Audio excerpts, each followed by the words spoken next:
Good night, guys. Welcome to another edition of Miracle Boy Boxing. This is your host, Josian Cruz, coming to you live. Here to talk about boxing, just straight boxing. But the main topic today is none other than Subriel Brownie Matias, one of my personal favorite fighters. I'm here to talk about him and his career, what he's done so far, from his beginnings to now. Uh, Pretty sure by now that you guys know who Matias is, and if not, start getting to know him because he's a very special fighter. Um, let's see, waiting for some viewers. Okay. All right, so here we go. Subriel Matias is from Puerto Rico, Fajardo, Martinillo, El Orgullo de Martinillo, that's what he call themselves. uh, they call him the boogeyman, they call him the punching machine, La Máquina de Guerra. They call that's the war machine they call in Spanish. So he has a few names, and he doesn't have them by mistake. He's earned them. Matias now he has a record of 18 wins, one loss. All 18 wins by knockout. Yeah, it's for real. That one lone defeat was already avenged. So basically, he's knocked everybody out. Let's go back to the beginning. I know a lot about Matias. I can be here all day talking. So Matias started boxing professionally at 24. So he's got 6 years in the pro ranks. So he hasn't been there too long. So that's a good thing because his style is very made for toe to toe, and you know how that is. You know, a lot of physical wear and tear on your body, but he hasn't been there long, so he's fresh. So he's getting in those tough fights now. Before, so let's see. Okay. So Matias, when I first started watching Matias, he didn't have 10 fights yet. He was like maybe 8-0 with 8 knockouts. And you could have only watched his fights unless someone recorded it or on the internet through their webcam or on YouTube at that time. And that was the only way I could have find his fights in the stream. And when I watched him fight for the first time, I was impressed from the beginning. You know, he was aggressive, exciting, hard puncher, a lot of pressure. And yeah, from that point on, I started watching. Anytime he fight, I would go on, and it wasn't until his, I would say, 14th fight, he started to get more exposure. And the first fight that really got him exposed was on ESPN in 2019. He fought not Maxim Dadashev from Russia. May God continue to rest his soul. For those of you that have watched that fight, we all know what happened. For those that didn't, it's a pretty good fight, but we all know what happened with Maxim Dadashev. Excellent fighter, tough as nails, and he showed his grit. And Matias showed how good he is. He was able to show his mettle, and he won the fight by technical knockout in the 11th round. That was the first time he went 11 rounds with a fighter. And the caliber of that opponent was pretty good. He was highly ranked. He was highly praised. And if he had beaten Matias, this is how serious he was. The next fight or two, he was already in for a world title. So Matias beating him set him up and took his spot and to get his title shot. And then here came the Petros Ananyan fight. We all know what happened there. For those that do, it was his only defeat. It was a pretty competitive fight. Some say Matias may have won that fight. I was one of those that agree with it, but it is what it is. Matias came back and avenged that loss, but I'm going to talk about that a little later. After that, took some time off, got himself together, and he came back and he was in there with a Mayweather promotion fighter named Malik Hawkins. At that time, not sure if Malik Hawkins still in the promotion. I don't think so, but at the time he was, and he was 18-0, 11 knockouts, and Matias was coming off that loss, and Matias went in there and just ran him over. It was amazing. One of his best performances of all in his career. Took Hawkins to 6 rounds. It was supposed to be a 12-rounder. And Matias ran through him, busted him up. It was like most of his opponents, pretty much. And that was it. Matias won by technical knockout. And since then, he's been on a terror at 140. His next fight was, and these opponents aren't jokes. These are guys that are highly praised, prospects, undefeated. And Matias are just running through that. Here comes Jukembayev now, the next fight. He was highly praised, and people were saying he was the next Triple G in that weight class. And it was what it was. He was serious, very skilled boxer puncher.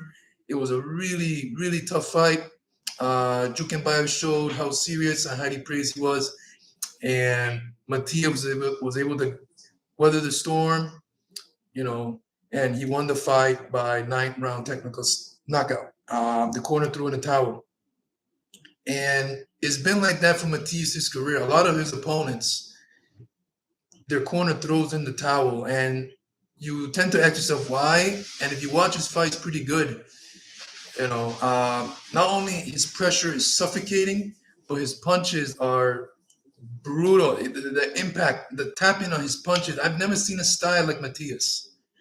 You see, we've had many pressure fighters go to the body, mix it up to the head.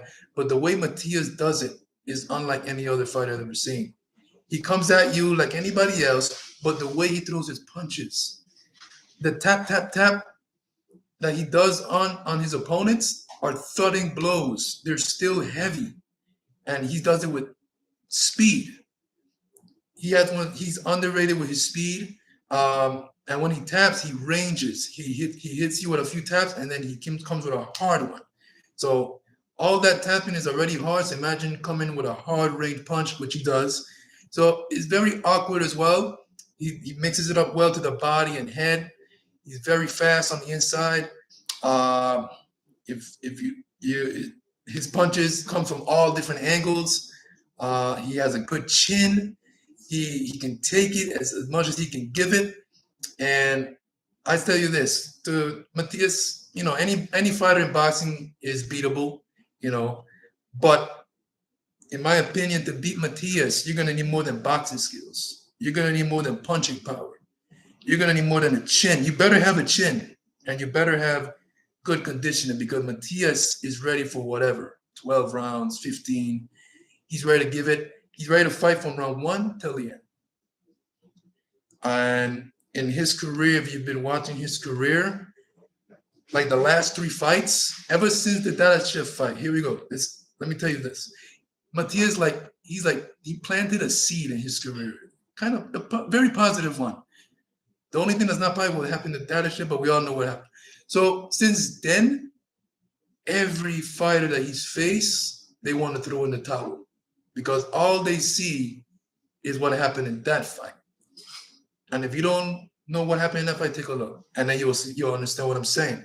Ever since that fight, every corner is concerned when Matias starts to land too many punches, even though the fight is competitive. Matias starts to land and land. The more rounds accumulate, they get more concerned and more concerned. The doctors start jumping in. A lot of doctors, I've noticed in the last 3 Matias fights, doctors all the time in the corner. Even if the fight is early, they're already there, just in case. And the last 3 fights, they all were corner stoppages because of the doctor. And I think Jukembayev pulled out because he didn't want no more. And the thing is with boxing, 1 punch knockout is devastating, but accumulation of blows is worse than a 1 punch knockout. Because as the round progresses, you just continue taking blows, and it's not just from punches, it's from any boxer. You're getting hit by a devastating puncher, round after round, 3, 4, 5 shots at a time, and that worsens as the rounds progress and as the fight progress compared to getting knocked out by one blow. You're out. And that's what Matias is about. He systematically beats you down. He doesn't beat you, he beats you up. Maybe takes years out of your career. So yeah, and then after the Jukenbaya fight, he was able to get his rematch with Petros Ananyan. That fight, I've always wanted Matias to get that fight again because I felt he could have done better in that fight. And what made the difference was much with better preparedness and conditioning. He did not slow down. That's one thing I noticed in that first fight. Matias kind of slowed down, and that's what messed him up. And in the second fight, he showed the results. He did not slow down, and that's what made the difference. And he was able to get the satisfied victory that he was looking for against Petros Ananyan. Tough fighter. Petros Ananyan, solid fighter, very good amateur background, can box, can mix it up, solid chin, never been dropped, never been stopped. Prior to the rematch with Matias, and Matias was able to get it done. Dropped him and stopped him. And ever since, and now he's getting ready to fight for his first world title. Well deserved. On February 11th. They said Minnesota, now they're saying San Antonio. So we're looking nothing official, concrete on that.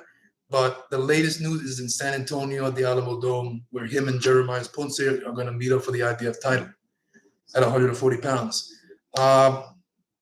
Matias is a very underrated fighter at 140. To me, he's one of the top 140s right now, top 10, maybe top 3. He can go in there with Jose Ramirez, Regis Prograis, Teofimo, anybody that goes in there with Matias is gonna have a long night. I don't care who it is. His style is just gonna bring that. And yeah, Matias. So those of you that don't know who Matias is, jump on that wagon and find out for yourself, because you're in for a treat. He's one of the most exciting fighters today. Like I said, one of the most dangerous fighters today at 140. And he's happened to be well, Puerto Rican, I'm Puerto Rican myself, but he's happened to be where I'm from as well. That's what makes it even more exciting for me. And I'm happy to be here on this live to talk about him. I'm a big fan of him.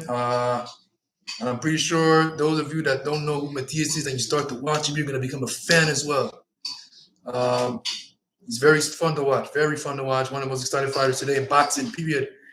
And yeah, 2023 is looking to be a big year for Matias. Let's see.